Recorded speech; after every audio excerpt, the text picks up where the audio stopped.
እዚ ኃይል እዚ ለህዝብ ትግራይ አይመጥንን ዝብል እምነት አለንክ ነገር እያደር ይመራልና ሁሌም ሰላም እንድትሆን የምንሻት ሀገር መግባት ያልነበረባትን ጦርነት ገብተውባት ብዙ ልጆቿን እየበላባት ትግራይ ዛሬም ውጥረት በስቶባታል የሚል መረጃ የተሰማም ሲሆን አሁን መቀሌ ውጥረት እንደነገሰ የመሰማቱን ነገር እንዲሁም በትላንትናው ዕለት በጌታቸው ረዳ የተባረሩት ባለስልጣናት ማናቸው የሚለውን እንነግራችኋለን። ለቻናላችን አዲስ እንግዳ ከሆኑ ሰብስክራይብ በማድረግ ቤተሰባችን ይሁኑ።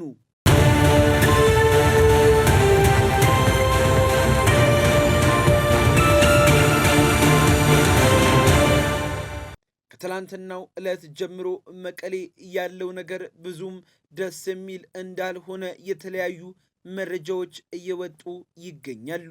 ነገሩ ደግሞ የጌታቸው ረዳ አስተዳደር በጻፈው ደብዳቤ መሰረት 3 ትላልቅ ባለስልጣናት ከስልጣቸው የተባረሩ መሆኑን የተሰማው። ታዲያ ዛሬ ሌሊቱን ጀምሮ ብዛት ያለው ሰራዊትና መትረየስን የጫኑ ፓትሮል መኪኖች በመቀሌ ከተማ በከፍተኛ ሁኔታ እንቅስቃሴ እያደረጉ እንደሚገኙም ታውቋል። ይህ ደግሞ አቶ ጌታቸው ረዳ 3 የትግራይ ሰራዊት ከፍተኛ አዛዦችን የማገዳቸው ዜና ከተሰማ በኋላ እንደሆነም ነው የተረጋገጠው። የትግራይ ክልል ጊዜያዊ አስተዳደር ፕሬዝዳንት አቶ ጌታቸው ረዳ 3 የትግራይ ሰራዊት ከፍተኛ አዛዦችን ማገዳቸው የተነገረም ሲሆን በትላንትናው ዕለት በአቶ ጌታቸው ረዳ ፊርማ የተጻፈው ደብዳቤ ሜጀር ጀነራል ዮሐንስ ወልደ ጊዮርጊስ፣ ሜጀር ጀነራል ማሾ በየነና ብርጋዴር ጀነራል ምግበይ ኃይለ ለጊዜው መታገዳቸውንም ያስረዳል። መጋቢት 1 2017 ዓ.ም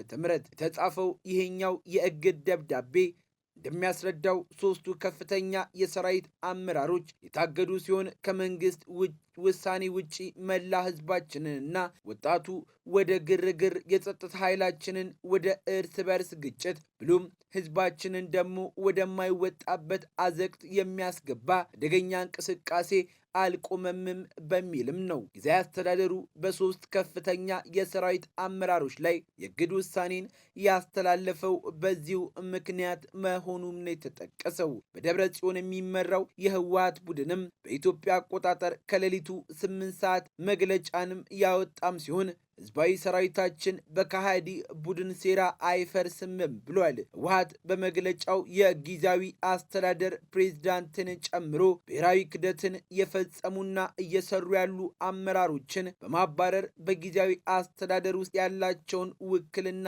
አንስቻለሁ ያለም ሲሆን ነገር ግን ጊዜያዊ ፕሬዝዳንቱና ሌሎች የቡድኑ አባላት ከህግና ስርዓት ውጪ ጸረ ህዝብ ተግባራቸውን ቀጥለዋልም ነው ያሉት። የህዝባችንን አንድነት በማደፍረስ የትግራይን ሁለንተናዊ አቅም በማዳከም ብሔራዊ ክህደት እየፈጸመ ያለው የቀድሞ ጊዜያዊ አስተዳደር ፕሬዝዳንት አሁን በትግራይ ህዝብ ላይ የታወጀውን የዘር ማጥፋት ለማፋለም የተደራጀውን የትግራይ ሰራዊት ለመበተን ድርጊቱን አጠናክሮ ቀጥሏል ማለቱም ነው የተሰማው። የቀድሞ ፕሬዝዳንት አቶ ጌታቸው ረዳ ከስልጣናቸውና ከኃላፊነታቸው ውጪ የትግራይ ጦር ግንባር አመራሮችን እንደዚሁም ደግሞ ጀነራሎችን አግዷል ያለው ህወሓት የማዕቀብ መሰረተ ቢስና ተግባራዊ ሊሆን የማይችል ቢሆንም ህዝባዊ ትግሉን ከህግና ከስርዓት ውጪ ለማድረግ ቡድኑ ሌት ተቀን እየሰራ መሆኑን ያሳያልም ብሏል።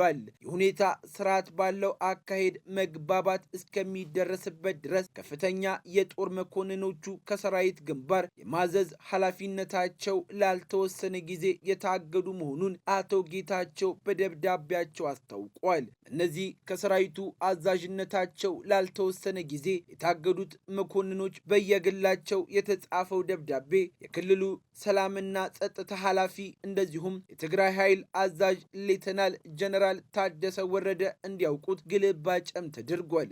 እነዚህ 3 የግንባሩ አዛዦችን ጨምሮ በርካታ ከፍተኛ የሰራዊቱ አዛዦች ድጋፋቸውን በደብረ ጽዮን ገብረ ሚካኤል ለሚመራው የህወሓት ቡድን ሲገልጹና በጊዜያዊ አስተዳደሩ ላይ ለውጥ እንዲደረግ ሲጠይቁ ነበርም ተብሏል። የ3ቱ ከፍተኛ የሰራዊት አመራሮች መታገድ በክልሉ መገናኛ ብዙሃን ይፋ ከመደረጉ በፊት አቶ ጌታቸው ረዳ ጋዜጣዊ መግለጫንም ሰጥተው ነበር። በዚህም መግለጫቸው የትግራይ ሰራዊት አዛዦች ለአንድ ቡድን ወግነዋል ሲሉ የወጀኗቸውም ሲሆን ባለፈው ጥር 15 2017 ዓ.ም በርካታ የትግራይ ሰራዊት ከፍተኛ አመራሮች ስብሰባ ካደረጉ በኋላ በትግራይ ጊዜያዊ አስተዳደር ላይ ለውጦች እንዲደረጉ በመግለጫም ጠይቀው ነበር። የክልሉ ጊዜያዊ አስተዳደር በአዲስ እንዲዋቀር ወስነናል ያሉት የትግራይ ሰራዊት አዛዦች መፈንቅለ መንግስት አውጀዋል ሲልም የፕሬዝዳንት ጌታቸው ረዳ ጽሕፈት ቤት በወቅቱ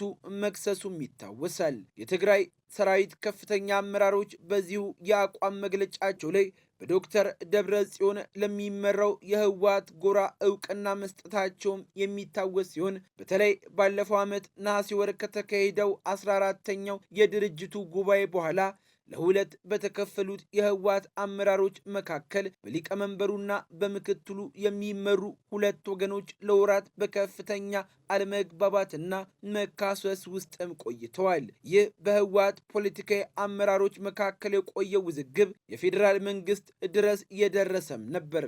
ለወራት በገለልተኝነት የቆዩት የትግራይ ወታደራዊ አመራሮች አብዛኞቹ በደብረ ጽዮን ለሚመራው ወገን ድጋፍ መስጠታቸውን ተከትሎ በክልሉ ውስጥ ስጋትም ተፈጥሯል። አቶ ጌታቸውና ዶክተር ደብረጽዮን የሚመሩት የህወሓት ቡድኖች ግንኙነት ሻክሮ ባለፉት ወራት ከፍተኛ ክፍፍል የተከሰተም ሲሆን የደብረጽዮን ቡድን ጊዜያዊ አስተዳደሩ በድጋሚ እንዲዋቀር በተደጋጋሚ ሲያቀርብም ነበር።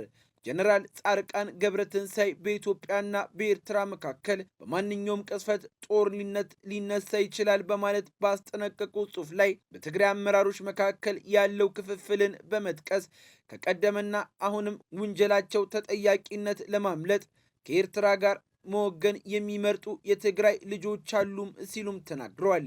በህወሓት አመራሮች መካከል ያለው ክፍፍል በቀጠለበት ሁኔታ ውስጥ ነው ኢትዮጵያና ኤርትራ ወደ ጦርነት ሊያመሩ እንደሚችሉ መሰማትም የተጀመረው።